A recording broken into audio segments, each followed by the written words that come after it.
You're listening to the Baumbastic Podcast with Andrew Ellis on Inside Arkansas.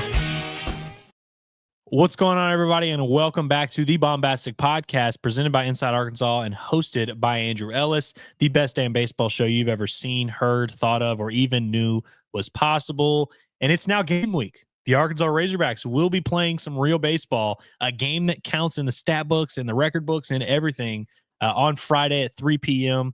Against Washington State. We will keep our eye on the weather all weekend because I'm sure a lot of people have, plans to go to Baum and don't want to freeze, don't want to have anything too crazy.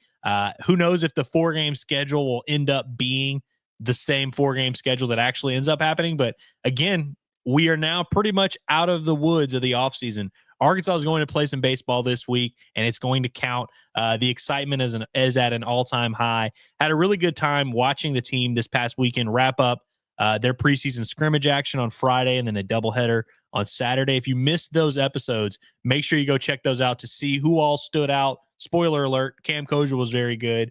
For some takeaways on what all happened there.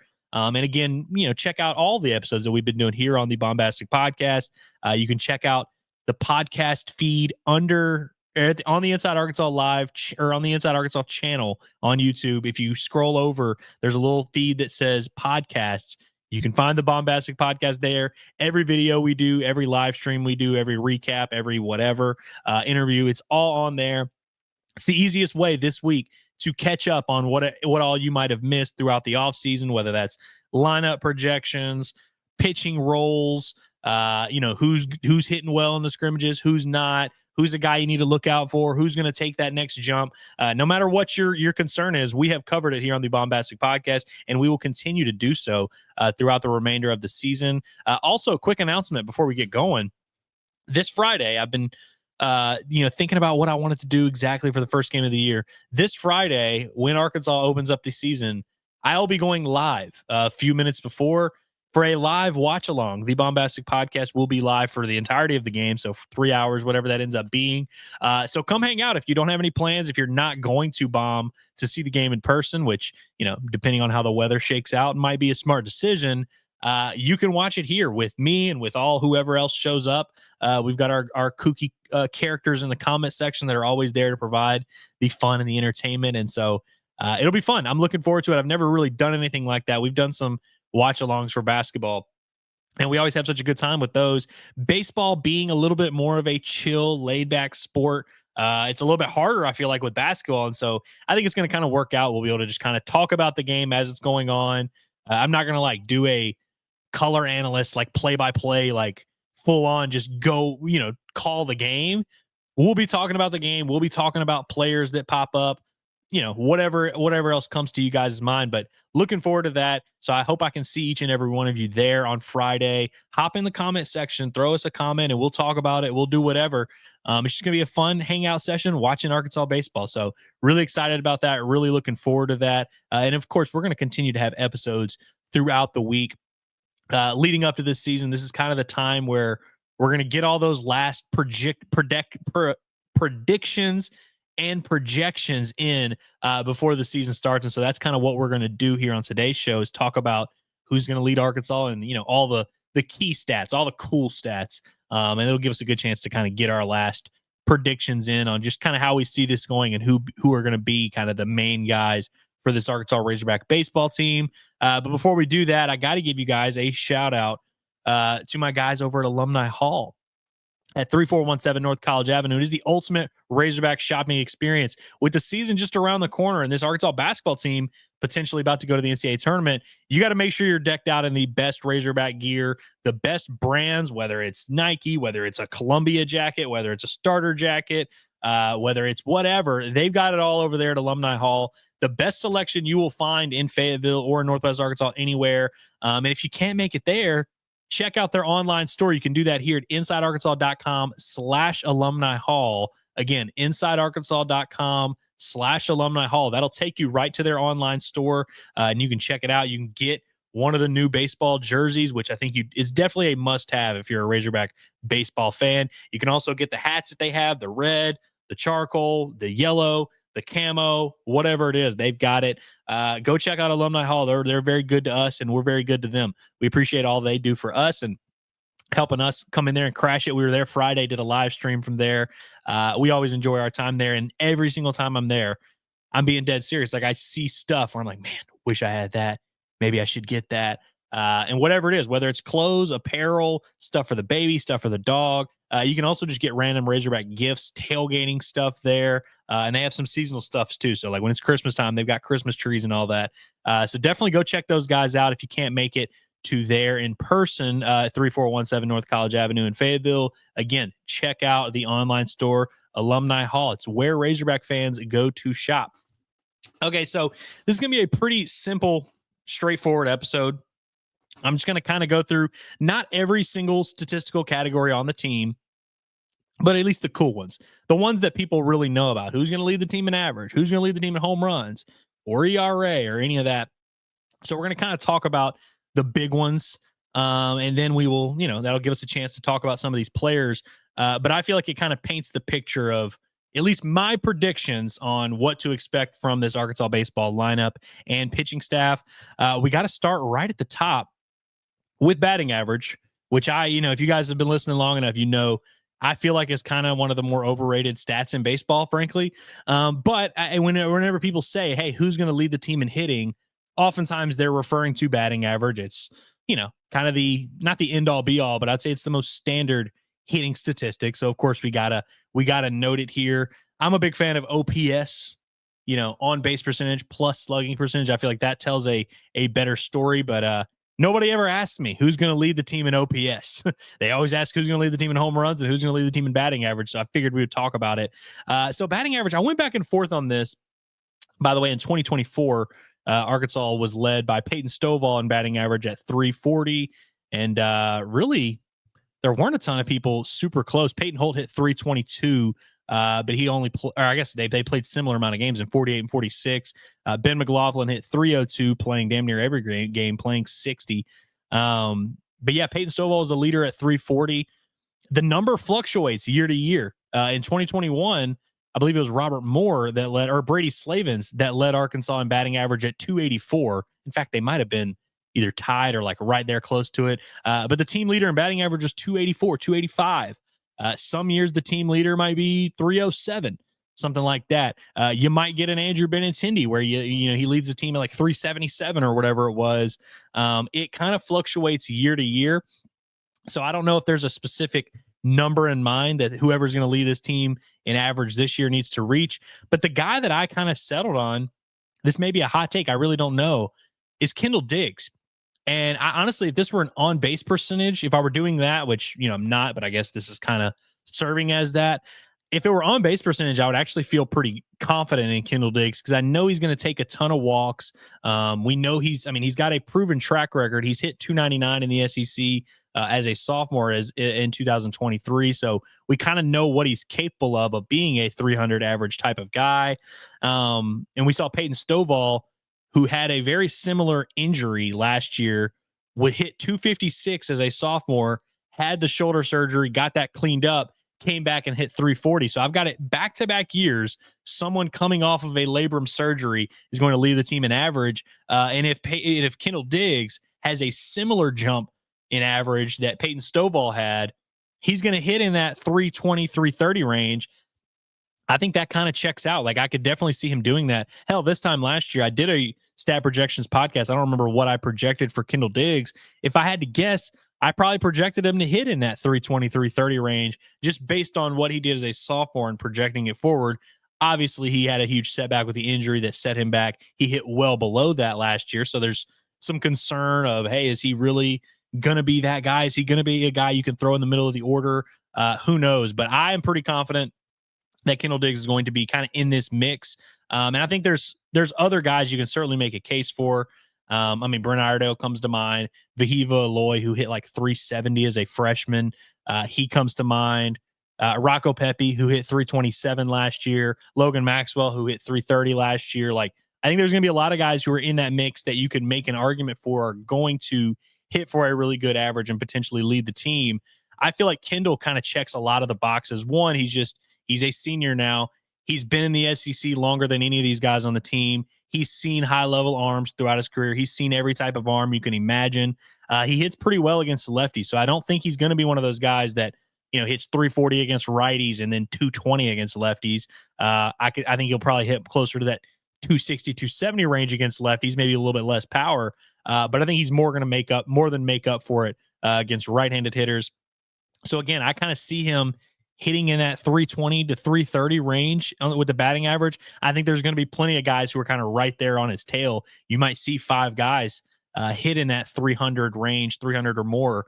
But ultimately, Kendall Diggs is kind of the guy that I just kept circling back to. I don't think he's going to lead this team in home runs. I don't think he's going to lead the team in RBI, though he did hit. I think he drove in 63 runs as a sophomore. So, I mean, certainly going to be a candidate for that. I just feel like he checks a lot of the boxes skill set wise, maturity wise, experience wise. And we've kind of seen the hit tool. We know this is a guy that can kind of do it all at the plate, has good at-bats consistently. One thing I'd like to see him do more this season is hit more opposite field. Throughout his career, he's shown capabilities of hitting oppo, but he really doesn't do it a ton consistently. So I think when it gets to conference play, you're going to see teams shifted pretty solidly on Kendall Diggs, and they did it a good bit last year, especially whenever his shoulder was killing him. He was really just a pull threat entirely. I think you're going to see some shifts on him, so I think he's going to have some potential there to hit against the shift and get some just easy base hits right at the middle. Maybe you just poke one right up the middle and you get an easy hit. He'll have some of those opportunities as well. And again, I think there are a couple pieces in this Arkansas lineup who are more dangerous, frankly, that can do more lethal damage with the long ball or, just with their speed or whatever it is. And so I'm not saying teams are going to be like pitching around them and coming right at Kendall Diggs, but I think he is going to be the beneficiary of Brent Iredale's success and Vahiva Aloy's success and Nolan Souza's success and even Ryder Helfrich's success. And so Kendall Diggs is one that, is he going to be the best hitter on the team? Maybe not, but I do think when it's all said and done, he's going to be in the mix to lead this team in average.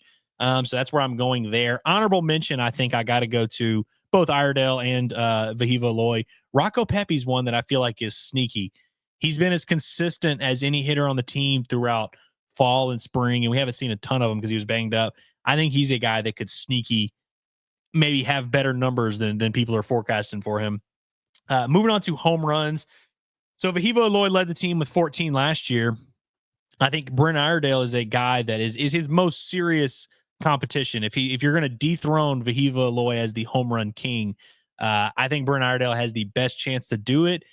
I'm going to stick with Vahiva just to kind of gut feel. And Vahiva homered the other day, opposite field off the scoreboard, and it was his first home run of the spring, which is only been 3 weeks or so. Iredale has hit for more power throughout fall and spring. He's led the team in home runs.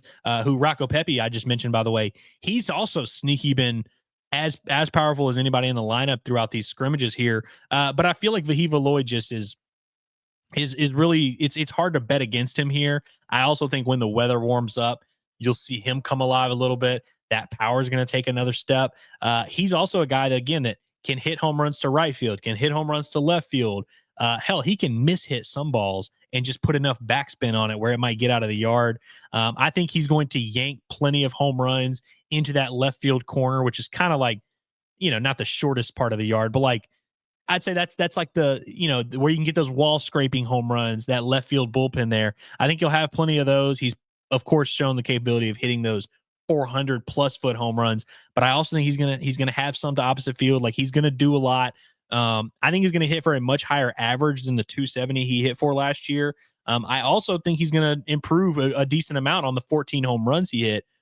I really do. I'm a big believer that if we replay even last year, I think Aloy is better than he was last year. But I think if we replay that season 10 times, we get a better offensive output from Vahiva Aloy probably 8 or 9 times. Like I really do feel that way. I feel like that was kind of the absolute worst case scenario for how a healthy Vahiva Aloy season could play out.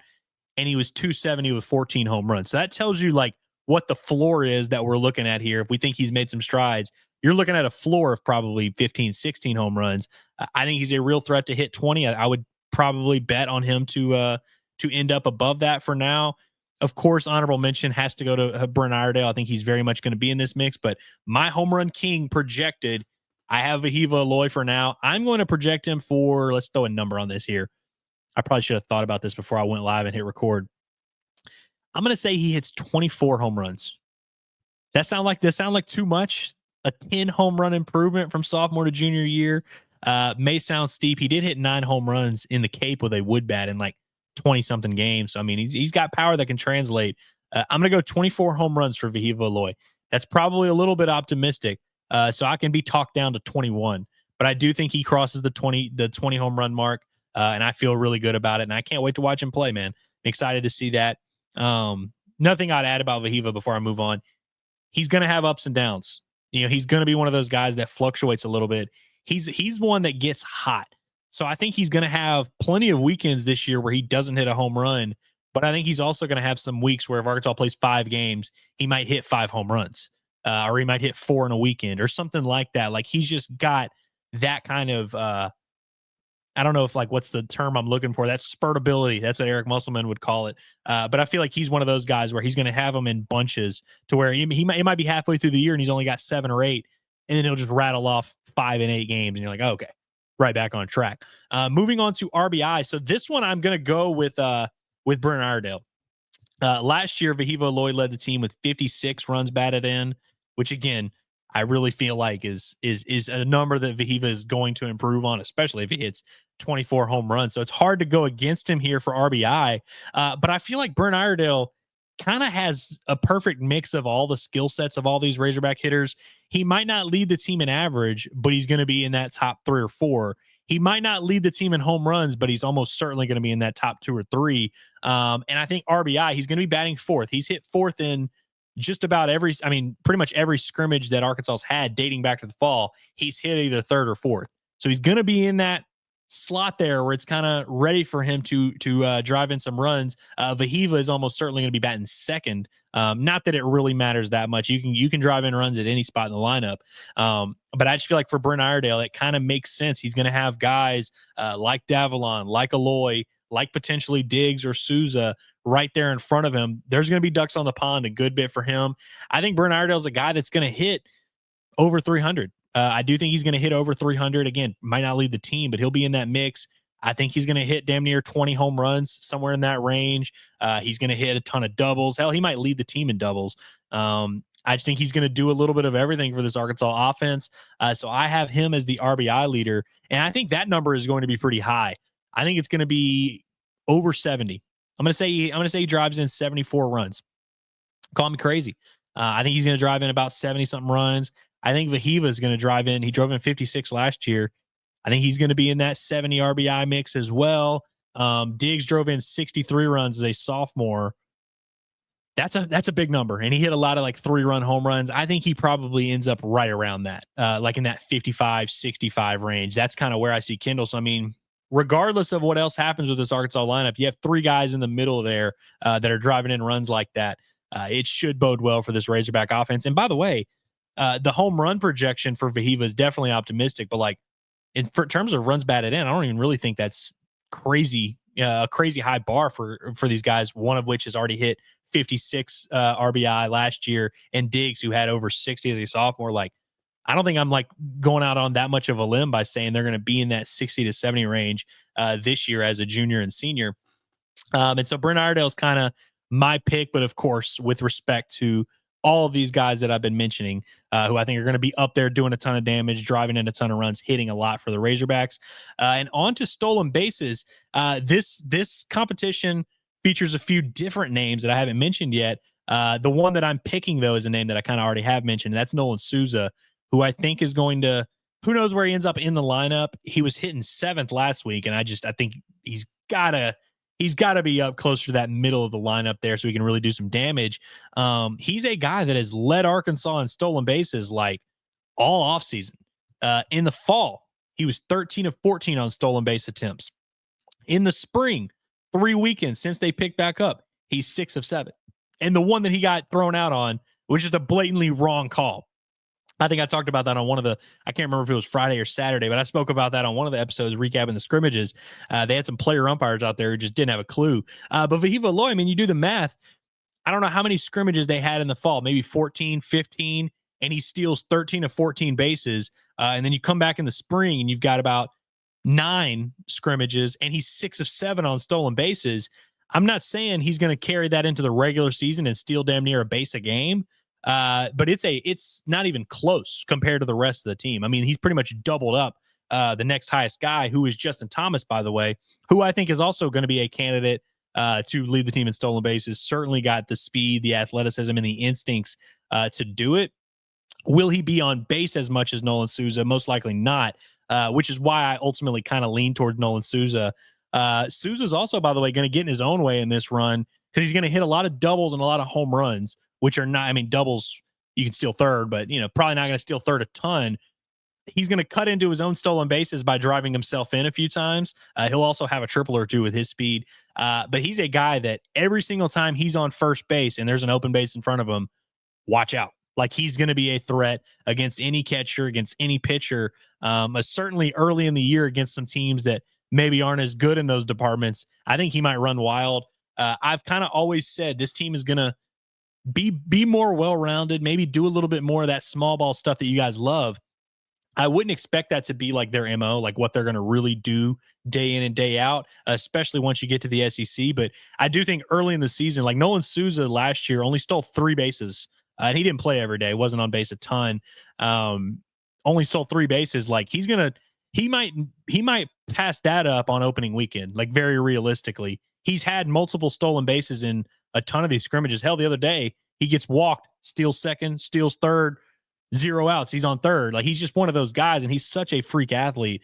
I think he's definitely going to be more of a threat. It seems like he's gotten a lot more confidence just as a base stealer. There's a lot of guys that are fast, and a lot of those guys can steal bases as a result of being fast. But, like, for example, Casey Martin might be the fastest player I've ever seen at the University of Arkansas in the baseball field. Obviously, there's been some Darren McFadden's and some whatever, plenty of track champions. But in terms of baseball, I can't think of a faster player than Casey Martin off the top of my head. I'm sure you guys could maybe throw a name or two at me, but I don't remember a faster player than Casey Martin. Probably should have stole more bases if you really look at it. I think he stole maybe 13 or 14 as a sophomore. But really, like, with his speed, probably should have been a 20, 25 stolen base type of guy, but he didn't have a perfect feel for it. He didn't steal bases as much as you would expect because he just didn't have a great feel for the ins and outs of getting the jump and timing with the left-handed pitcher when he's going to go on first movement, all that kind of stuff. Because there's a lot of nuance that goes into it. And I think that's been the big thing for Nolan. He's always been a good athlete. He was a good athlete last year when he only stole 3 bases.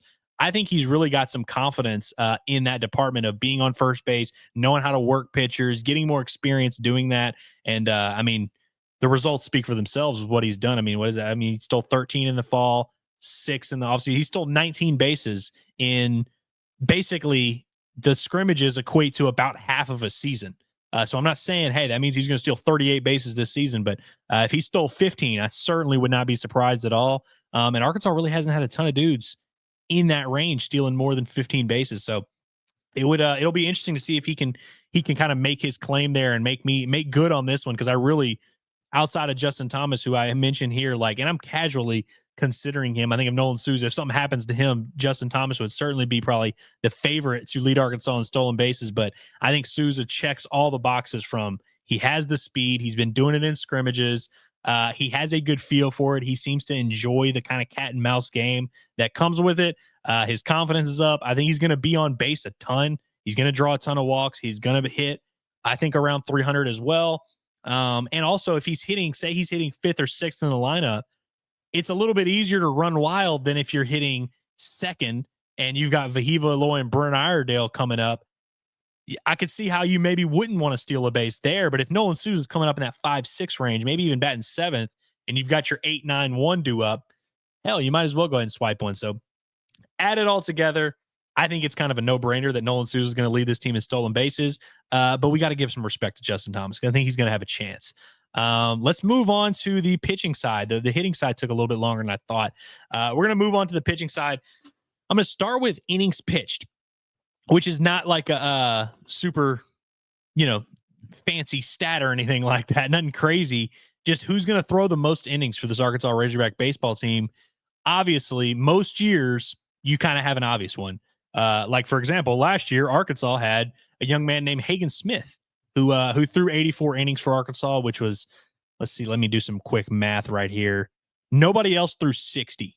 So Hagen Smith threw 84 innings and nobody else threw 60. So like 25% more than literally anyone else on the roster. If you have an ace like Hagen was, and someone who's that much better than the rest of your staff, you're always going to be. I mean, anytime you have an ace, a Friday night guy, he's expected to lead you in innings pitched. With this Arkansas team, I don't think they have that kind of situation. I mean, Gabe Gackle is going to serve as the Friday night starter. He's going to be in that role. And he very well, he could lead this team in innings. He's clearly going to be a candidate to do it. But he's not my pick. And I think it just speaks to, it's not there's not a very obvious, of course, this guy's going to lead us in innings, especially because Gabe Gackle threw 42 2/3 last year as a freshman. Now that he's moving to the rotation, we expect that workload. I've said it a couple times, probably to double. Like Hagen Smith threw 84 last year. I think that's actually a kind of a reasonable range for Gabe Gackle. But my pick for this is Zach Root, who threw 67 innings last year as a sophomore, which isn't a crazy amount. He missed 3 starts. He missed damn near a month of the season. So he was on track to finish in that 85, 90 range. And he had several 6-inning starts. He had 4 starts that went further than 6 innings. This is a guy that, when he gets rolling, hell, he threw 5 innings the other day in a scrimmage where his pitch count was very strict. So he's a guy that, when he gets rolling and he's really on his game and pitching the way that he's capable of, throwing a ton of strikes, mixing speeds, I think Arkansas is definitely going to let him go 6-7 innings. He's also a pretty safe bet. I mean, Gabe Gackle's the guy that we expect to be the first guy in this starting rotation, but Zach Root is a lock for the starting rotation, no doubt about it. Whereas Landon Beidelshees is a guy that I have to mention here because nobody on this Arkansas roster threw more innings last year than Landon Beidelshees. Obviously, he didn't do it at Arkansas. He was at Ohio State. But we're talking about a dude that threw 80-something. I think he threw 84 innings last year at Ohio State as their Friday night starter. So certainly he's got that experience. He's done it before. He's fully capable. He's probably going to be in the weekend rotation. He's another guy that I think you will feel comfortable going 6-7 innings with. Root just kind of makes sense to me because, one, if he hadn't gotten banged up last year, he was going to lead, he would have been the leading innings pitched guy returning for the Razorbacks this season. And of course, he also did it at East Carolina, which is different than Arkansas.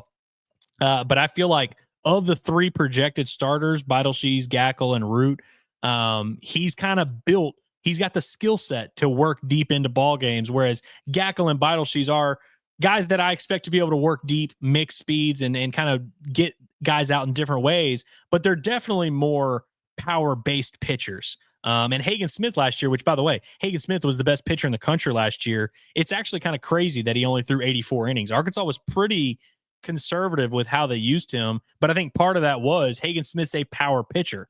So just if you are a power pitcher, you're just simply more effective in the first and second inning than you are in your 6th and 7th innings. I think Hagen did a great job of kind of rounding out his skill set and preparing for that, and got his body in great shape, and his work ethic showed. So he was able to kind of overcome that a little bit and still be very effective in innings 5 and 6 and 7. But Arkansas was pretty conservative with how they used him. They were pretty firm at about 100 pitches. They wouldn't send him out for more than that. He had a lot of outings that just kind of went according to schedule, where he throws his 6 innings, Arkansas's up, they just pull him out of the game. And I think they're still going to do that for the most part, especially when you have 3 legitimate starters that have long futures in this game. You don't want to overuse anybody if you don't have to. But that's my very long-winded way of saying Root is kind of one of those guys that's not a power pitcher, although he does. I mean, his fastballs can get up in that 93, 94 range, but he's more of a deception-based, mixing speeds, painting the corners, not throwing the ball over the plate type of pitcher that kind of yields itself to longer outings where he actually might be more effective in the 4th, 5th, and 6th innings, which is what we saw the other day. His best inning of the day was his 5th inning.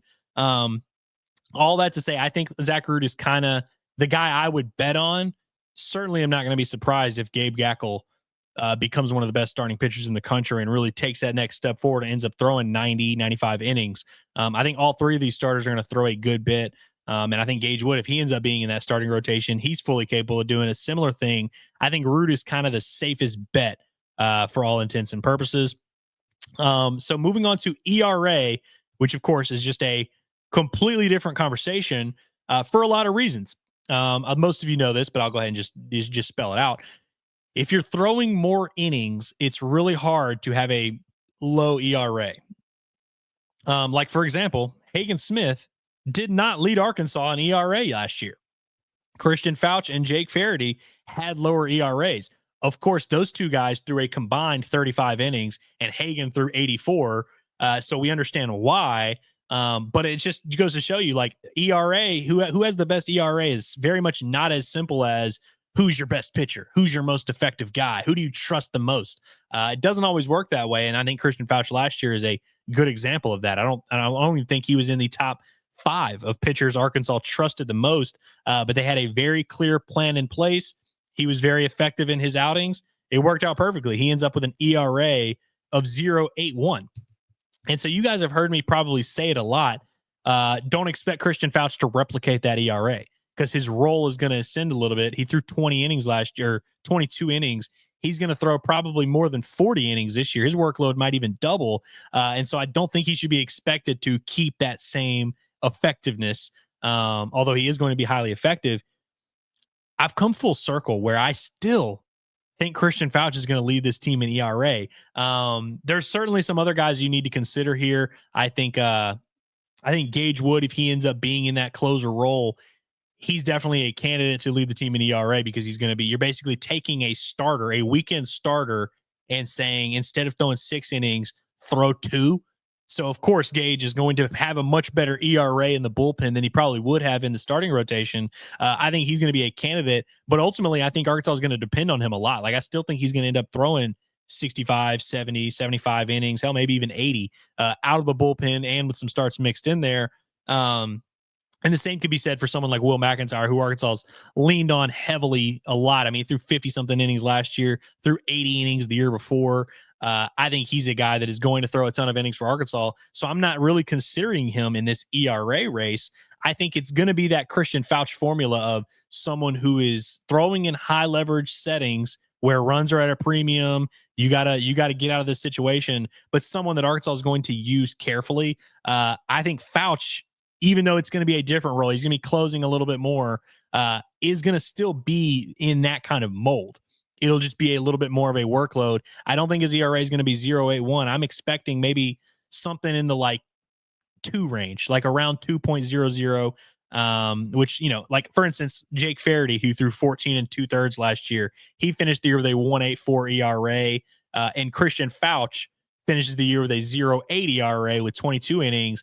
I think you can kind of combine those 2 workloads and give him to Christian Fauch. His ERA is going to go up, but I could still see him putting up like a 1.86 or a 1.94 ERA, something like that. And I've talked about this on a different show before, but Matt Cronin, they did something similar with him where his sophomore year, where he broke the saves record, he had like a 3.8 ERA, throwing a ton of innings. They dumped his roll down a little bit to where he only threw 29 innings the next year and had a much better ERA, pretty much cut it in half at like 1.87 or something like that. So I see Christian Fauch in that kind of mold. A few other guys that I seriously consider for this, Hunter Dietz. I think Hunter Dietz is a sneaky candidate to do this because he might be the new Christian Fauch, where you maybe only throw him 15, 20 innings, 25 innings total as you're working him back from injury, as you're kind of ramping up his workload. But I think he's going to be highly, highly effective in those innings and could end up having like some gaudy stat lines. Carson Wiggins, believe it or not, is a guy. Carson Wiggins, by the way, who, if you look at his numbers of what he's done in the fall and spring, has not had one of the better ERAs on the team. We obviously know the potential and know what's there. But I think he is going to benefit from them strategically planning his role and how he's used. And so he's a guy that I definitely considered, but ultimately I think Fauch kind of checks a lot of those boxes because I think he's going to be very, very good anytime he takes the mound. And I don't think they're going to be stretching him out for 3-4 innings a ton. So I think it sets up for a lot of 1.2 innings pitched, 0 run type of outings that you're going to see for Christian Fauch, which, by the way, moving on to saves, I also have Christian Fauch. Now this is an interesting one. This one I'm more open to, really. Like, there's very clear plans in place of how other people could reach this. We've said it a lot that whoever is the odd man out of that rotation, out of, Root, Gackle, Beidelshees, and Wood, those are the four guys. Whoever is not in that weekend rotation, that fourth guy, which I at this point in time believe to be Wood, is going to end up being a closing guy for Arkansas, and is probably going to close a ton of games, and is certainly going to rack up a ton of saves. And hell, Gage Wood in his career has a ton of saves. I don't know how many he had as a freshman. He had a couple saves last year. He's no stranger to pitching in the 8th and 9th innings. I think the saves for this Arkansas team are going to be split all the way around. By the way, Gackle led the team last year with 7 saves. I think Matt Cronin holds the school record still at 14 saves. I think Cops had around 12 or 13. So again, it can kind of fluctuate where what is the team leader in saves going to have to do? Is it 7 saves? Is it 10 saves? Is it 12? Who knows? I think it's going to be dispersed pretty evenly, not evenly, but between a lot of these guys. Like I think Fouch is going to get some saves. Clearly, I think Wood is going to get plenty of saves. And if it's Beidelshees and he's in the bullpen, he'll get plenty of saves. I also think Wiggins clearly fits the mold of a closer. He's going to have his fair share of saves. Parker Coyle's a guy that Arkansas trusts a lot. He's actually, I think he recorded a save as a freshman. He might even get a handful of saves. Will McIntyre has also been a guy that's pitched at the end of the game. And so Arkansas has a ton of closing options. I don't think it's going to be as simple as, hey, here's our closer. Every time we get to the 9th inning, this guy's going in. I don't think it's going to be a situation like that. Though if they do want to go that route, plenty of candidates. I mean, you just take your pick. And so again, I think Wood is going to be the guy that pitches at the end of games a lot. I think he's going to have a lot of maybe 3 inning saves, maybe 2, 3, 4 inning saves even. But I think the fact that they're going to stretch him out a little bit is actually going to lead to him picking up some wins. I think he's going to vulture a ton of pitching wins, which by the way is for sure the dumbest stat in baseball.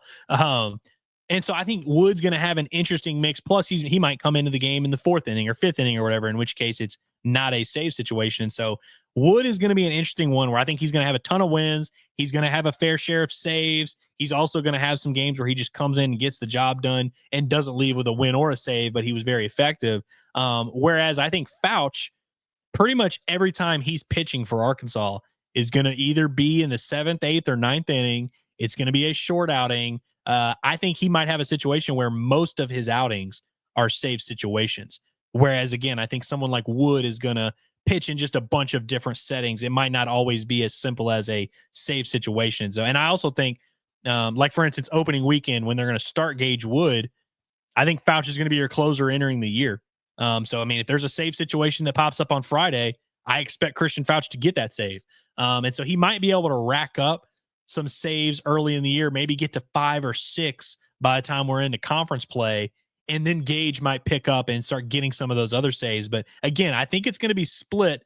Like Gabe Gackle led the team with 7 last year. I think 7 or 8 might end up leading the team because you're going to see a bunch of guys with 2, 3, 4, and 5 maybe. And I think, again, it's just going to kind of be one of those things that evolves throughout the season. Last official category that I wanted to mention, most relief appearances.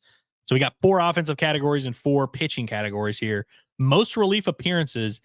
This is also an interesting one because a lot of these names we're talking about could certainly fit into that mold.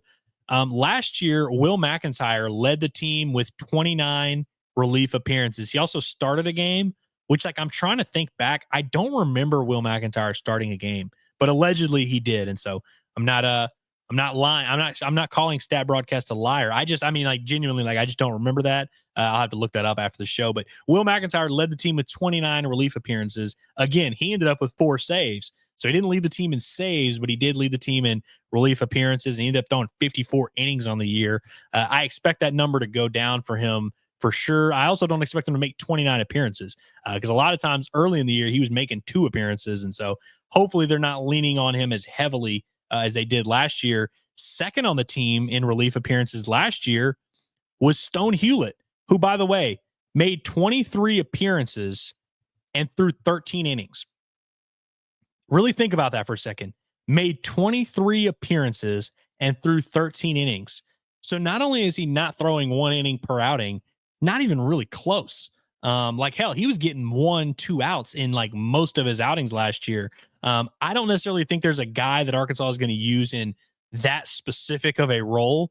but a guy who I think is kind of going to be a mixture of both Will McIntyre and Stone Hewlett is Parker Coyle, who I do think is going to get a ton of left-on-left opportunities, going to be like that kind of go-to. If there's 2 outs in the 6th inning, you got a big left-handed bat coming up, I think Parker Coyle is going to be a guy that Arkansas will probably lean on in those type of situations. But he's also a guy that, kind of like Will McIntyre, when in doubt, you get in trouble. We don't really know who to go to. It's the 5th inning. We don't have a good feel for the game yet. It's 6-3. Let's just throw Parker Coyle out there. He's going to be that kind of guy.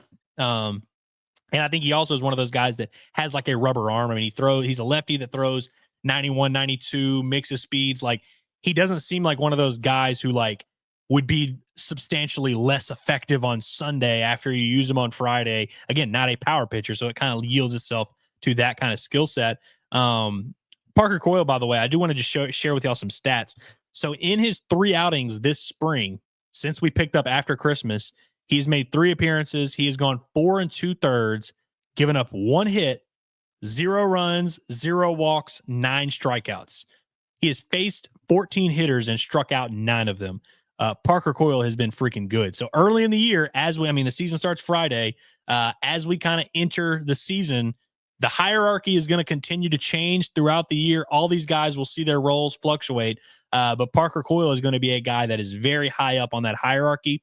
I don't think he's going to lead the team in saves. I don't think he's going to be better than Christian Fouch. I don't think he's going to be better than Gage Wood. I don't think he's even necessarily going to be better than Carson Wiggins. I don't know what his ERA will end up being. It'll be a lot better than he's posted the last couple of years, probably in that mid 2 to 3 to mid 3s range. But I think he's going to throw a decent amount of innings for Arkansas. He is my pick to lead the Arkansas Razorbacks in relief appearances. And I think it'll probably be in that like 25 range, in the mid 20s there. Couple other, before we get out of here, sorry I've kept you guys so long. I did not plan on rambling for this long. Before we get out of here, I gotta give a couple like superlative awards, just because these 2 guys that I kind of mentioned casually, but didn't get a chance to really give them an award. So I created a category so that I could give them an award preseason as a little superlative. Who I think is going to lead the team in gritty heads-up plays. I think it's going to be Charles Davalon, the Florida Gulf Coast transfer in center field, who made just 2 really awesome plays back-to-back the other day, diving catch in center field, and then a couple plays later, fields a base hit up the middle, and then just fires a cannon to third base.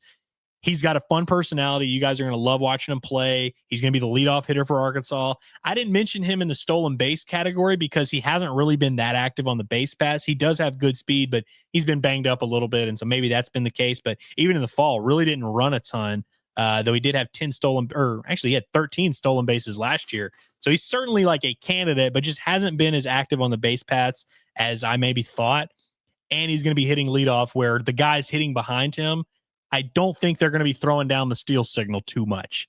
I think he's going to be a maybe just opportunistic guy, but he's a guy that you could make a case for him being a high average guy.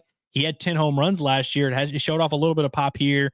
Don't think he's going to be in that mix of like leading the team in home runs. Going to steal some bases. Might be the best overall defender on the team if you just take into account his athleticism in center. I just feel like he's going to make a ton of those Peyton Holt-esque plays. Like, I'm not saying he's going to deke anyone the way that Peyton Holt did against Florida, but in terms of gritty heads-up baseball plays, stealing and getting an extra 90 feet. Oh, the shortstop and second baseman turn their back to you. Oh, I'm going to slide in here. Oh, there's no one covering third. Oh, I'm going to go take that bag. I think Charles Davalon is going to be doing a lot of that. And then the last award that I got to give out, high-energy plays and moments that fire up the crowd. Rocco Pepe is going to lead the team in that.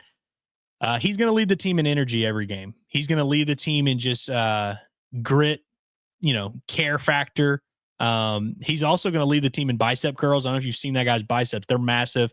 But I feel like he's going to be the guy that, like, when he gets a hit, it's going to ignite the crowd on a little bit different level. I think everyone's going to kind of know and love Rocco Pepe. We're going to love saying his name. We're going to love doing the Italian celebrations and all that. So I think, like, you get excited as a Hog fan when anybody hits a home run. You get excited when anybody hits a big double in the gap that clears the bases. But I feel like Rocco Pepe is going to kind of have, I hate to compare him to this guy because he's not an in-state guy, but Carson Shaddy. Like, when Carson Shaddy would get a base hit in 2018, it felt a little bit different. Like, it fired us up on a different level. I think Rocco Pepe very quickly will become that guy for the Razorback fan base. So he is going to lead the team in high energy swings that fire us all up. That's all I got for you guys today. We are just at the 45-minute mark. So hope you enjoyed this and hope you will stick around because we've got more college, more Arkansas baseball coverage as we ramp up and we count down the days to the season. Let me know what you guys want to hear me discuss. Because I'm always an open book. Love hearing what you guys have to say. And let me know where I got it wrong. Who's actually going to lead the team in all these categories? I want to hear you guys' thoughts as well. So appreciate you guys for tuning in. Appreciate you guys for always supporting. Make sure you subscribe to the Baumbastic Podcast or wherever you get your podcast. Make sure you're subscribed to the Inside Arkansas YouTube page. Leave this video a little thumbs up on your way out. Appreciate you guys, and I will be back tomorrow for more coverage.